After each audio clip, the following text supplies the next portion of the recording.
What's going on, everybody, and welcome to the Other Side of the Firewall podcast, where we talk about the latest and greatest of cybersecurity news, as well as we highlight those movers and shakers and glass ceiling breakers, those people of color who've made it to the other side of the proverbial firewall. My name is Ryan Williams, and as always, I'm joined by Shannon Tynes. What's up? What's up? What's going on? And unfortunately, Levon couldn't make this week, but he'll be back next week. Definitely continue to tune in Monday through Friday. So Monday and Tuesday are topics. Wednesdays our discussion. And then Fridays we do our weekly rundown where we talk about everything aside from cyber. So movies, books, TV shows, games, all that good stuff. But yeah, definitely share with your friends and continue to support us. We greatly appreciate it. Without further ado, I give it to Shannon. All right, everybody. So this one is actually it's a press release from the National Security Agency, the NSA, and the Central Security Service, the CSS.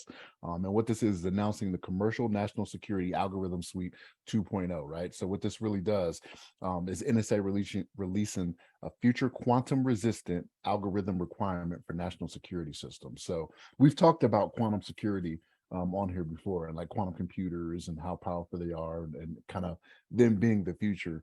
And the way that things are going. But so believe it or not, I didn't know before I read this that there is actually a commercial national security algorithm suite 1.0, where there's like an advisory that says, hey, these are the requirements you'll need for quantum computing in the future when it becomes more prevalent, I should say, right? I didn't know that was a thing. So apparently this release says, hey, this is what it is for 2.0, right? So crypto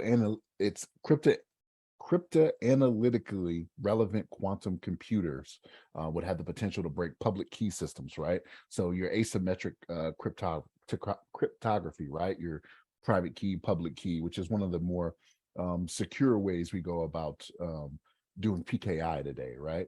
So what they're talking about is, hey, like, we got to find ways to protect these types of things going forward, right? Especially when it comes to, government systems, right?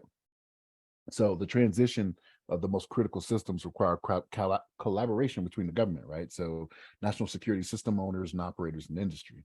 So the hope is that sharing the requirements will help operationalize the requirements when the time comes, right? Now they say when the time comes, because again, this is not something that's being used widely, out there for a lot of stuff that's going on. But when that time does come, they're like, hey, we have everything in place. Now there could be an up and a downside to this, right? Like, it's one of those things where this advisory that's put out there is going to be out there for everybody to see, right? So people that want to do bad things, right? Idle hands are the work of the devil, right? It's the devil's when they have idle hands, right? It's the same stuff we were talking about when COVID first kicked off, right? People are bored, they're out there doing what they want to do to try to get into stuff. Like, if you tell them what you're looking for, they're going to find a way around it, right? But it is good to let people know, hey, this is what we're looking for in the future to offer these protections. You know what I'm saying? But so there, I kind of see an up and a downside to this. But Ryan, what's your thoughts on it? Yeah, the same. Like, so it's good that they're working their way towards trying to get a hold of it, because it's such an unknown. So I find it fascinating because of how it's described to be so much easier to break cryptography and keys and things of that nature with quantum computing. It's just, there's only, to my knowledge, there's only a few known quantum computers out there. Most of them are owned by governments.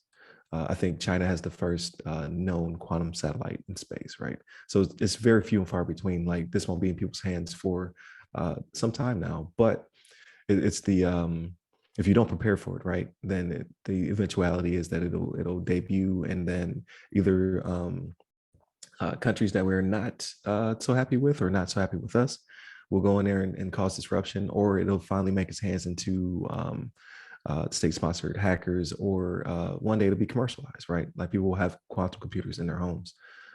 How far away that is, who's to say? But regardless, like, it's going to wreak havoc. So they have to do something to start to build frameworks to try to get a hold of, to get a handle of this before it eventually does happen.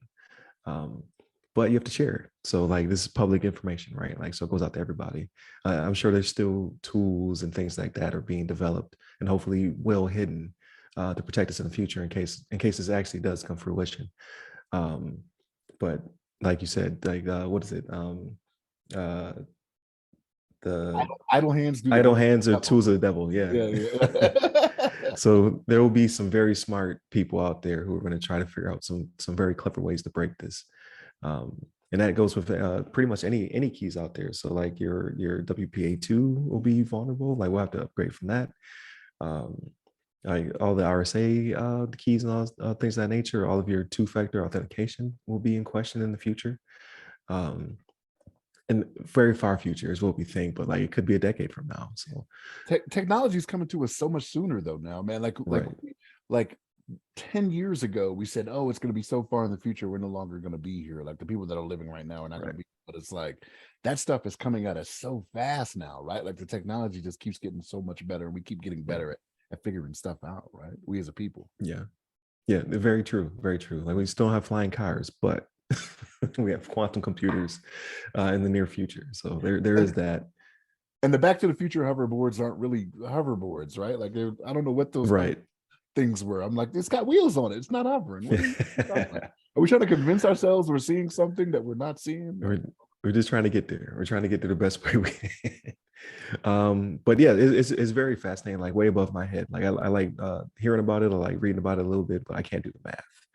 It's already to another level that I just can't grasp. But I definitely continue to tune into this. I think this is like our second or third time addressing quantum computing and the threat it is going to have in the future. So like when we get closer and closer to convergence, right? Like when machines are able to give us what we want before we even know we want it, that this will come to a head. It'll be very interesting to see how quickly we move to protect our systems. So, but with that being said, definitely. Oh, I'm sorry, Shannon, you about to say something? So I was gonna say, like, I'm on the lookout now for comets that are going past Earth, like maximum overdrive.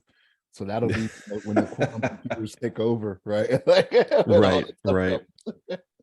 The 80s movies had it right. Yeah, man, what else was on the list? It was Attacking the Killer Tomatoes. I hope they don't have it right. Yeah. Killer Clowns from Outer Space. Killer Clowns, yeah. Critters 2. There's a list of atrocities, is what it was. But yes, please continue to tune in. And thank you for listening. Hit up all of our social medias. They all go by our name. You can hit me up personally. I'm at RyRy Security Guy. That's RYRY Security Guy. I'm on Clubhouse, Twitter, and LinkedIn. And then you hit up Levon. He is on Twitter at Levon Maynard. Stay safe, stay secure.